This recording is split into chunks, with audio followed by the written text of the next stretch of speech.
impacto da Lei 14.254, que fala sobre o atendimento dos estudantes com dislexia, com transtorno de déficit de atenção, né, ou outros transtornos de aprendizagem no nosso dia a dia, na sala de aula, na sala de recursos e também para os familiares. Como é que isso impacta na escola? Vamos conversar sobre essa temática que é tão importante?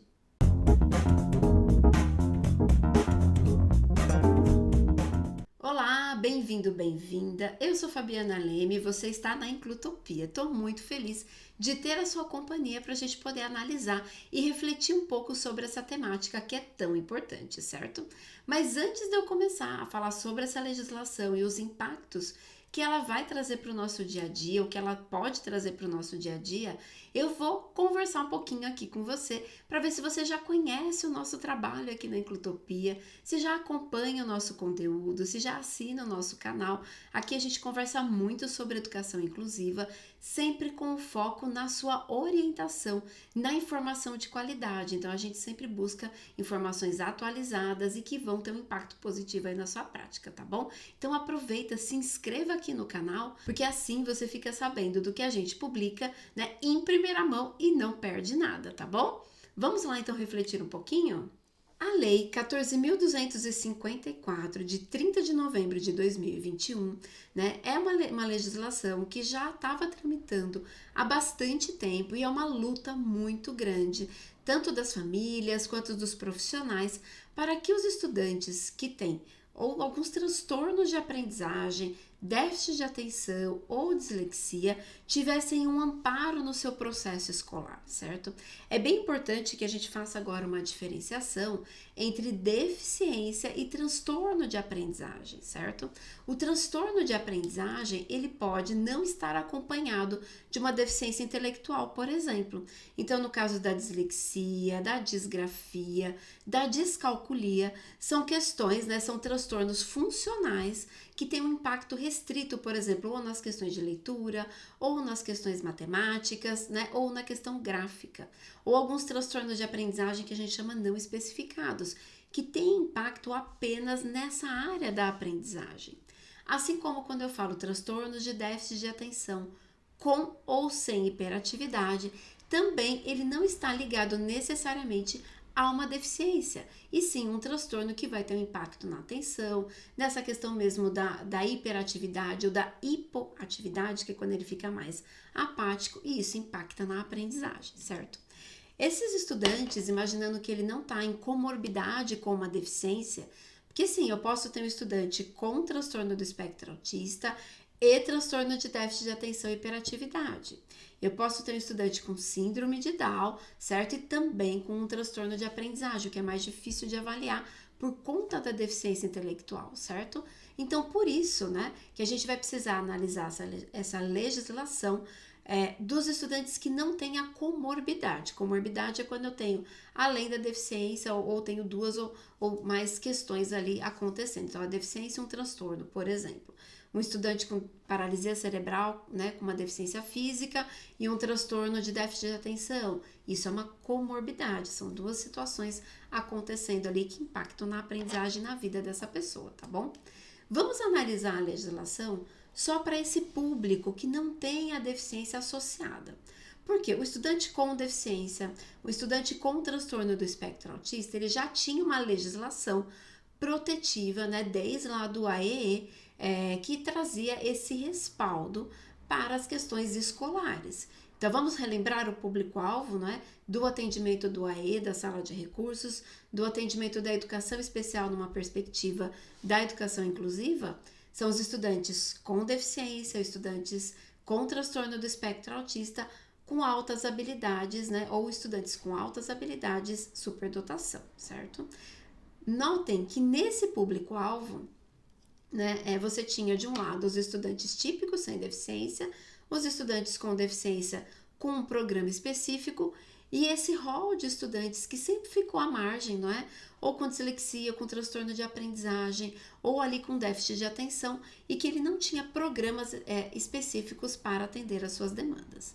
Então essa já é uma demanda, uma luta social muito grande. Então a promulgação desse decreto ele é bem importante, traz sim um avanço.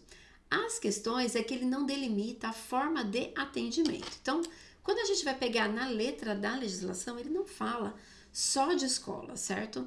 O que ele decreta é a necessidade de se manter programas de acompanhamento integral desses estudantes, certo?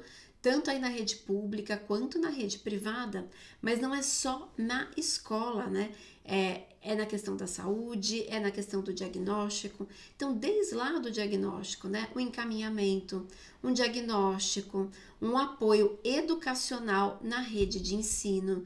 Notem que é apoio educacional. Ele não traz o apoio especializado, então ele não trouxe este público a priori para dentro do AEE, dentro do atendimento educacional especializado. E o apoio terapêutico especializado na rede de saúde.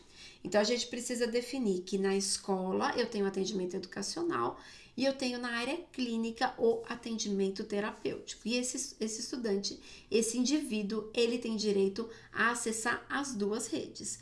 Então, a escola tem que se organizar, certo? Para que ele tenha esse apoio das suas necessidades na escola, né? Então, os sistemas educacionais têm que se organizar e a rede da área clínica também, a saúde também precisa se organizar com programas especializados para essas questões, tá bom? Ele coloca que as escolas de educação básica da rede pública e privada, com o apoio das famílias e dos serviços de saúde existente, devem garantir o cuidado e a proteção, né? Pensando nesse estudante, né, para que ele se desenvolva, tenha aí o seu pleno desenvolvimento.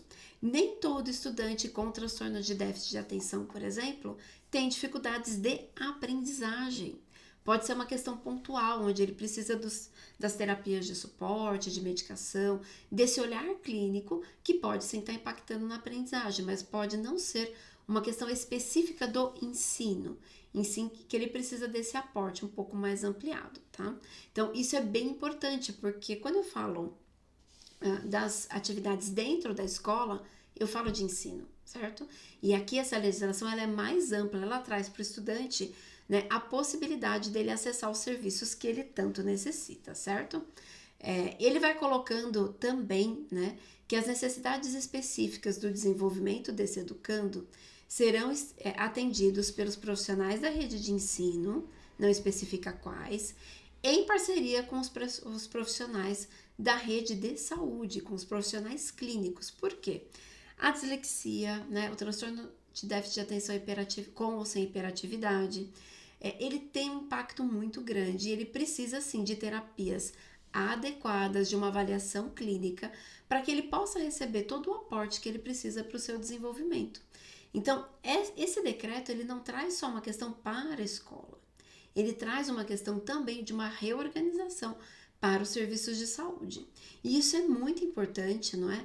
Porque as famílias, né, de posse desse decreto hoje, elas conseguem, por exemplo, mover uma ação, elas conseguem brigar pelo direito, aqui entre aspas, né, lutar pelo direito em relação ao cumprimento disso, por exemplo, numa terapia adequada, num diagnóstico, né, adequado, e também que na escola esse aluno também tem um olhar específico, ele também está ali, ele precisa ser contemplado dentro das suas habilidades, dentro das suas especificidades.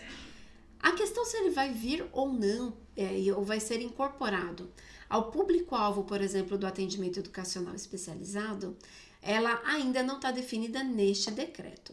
Existem muitas modalidades, muitos serviços dentro dos serviços de educação especial que apoiam a educação inclusiva. Quando a gente vai fazer a leitura, né, da educação especial na perspectiva da educação inclusiva, e é onde ela vai, por exemplo, ter um trabalho colaborativo. Um professor de trabalho colaborativo, um professor de educação especial, com um trabalho colaborativo de verdade, mas tem que ser colaborativo de verdade, né? Na sala regular, né, ele não vai atender só estudante com deficiência. O trabalho colaborativo, ele pressupõe que os professores trabalhem em colaboração para o desenvolvimento de todos os estudantes, contemplando as suas especificidades.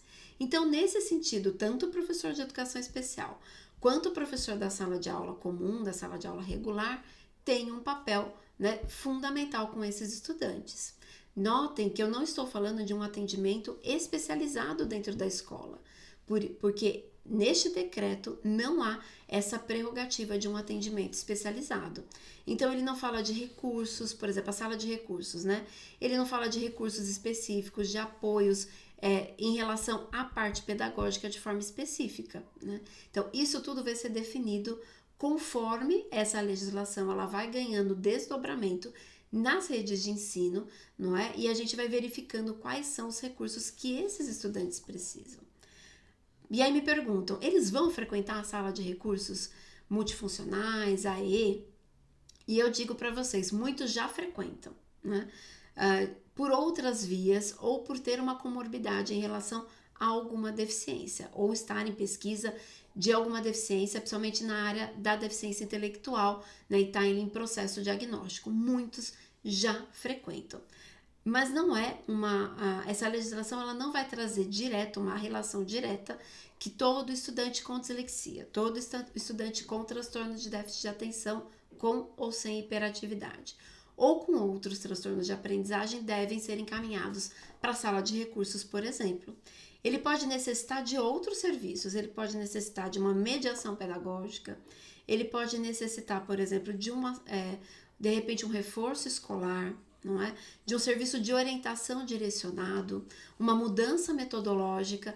Por isso que na legislação, aqui nesse artigo, ele prevê que no âmbito, né, para que esse programa ele se estabeleça, os profissionais da educação tenham a formação continuada em relação à capacitação para que a gente possa fazer, né, avaliar precocemente para poder encaminhar, assim como dar o suporte educacional integral a todos esses estudantes, tá bom? Bom, espero que eu tenha conseguido trazer um pouquinho o panorama geral dessa legislação. Eu sei que ainda vai gerar muitas dúvidas, a gente vai conversando um pouco mais sobre isso, mas é uma conquista muito importante e enquanto educação inclusiva, a gente também precisa comemorar essas conquistas para esses estudantes, tá bom? Espero vocês nos próximos conteúdos, aproveitem os comentários para deixar as dúvidas que a gente vai conversando. Um grande abraço, até mais!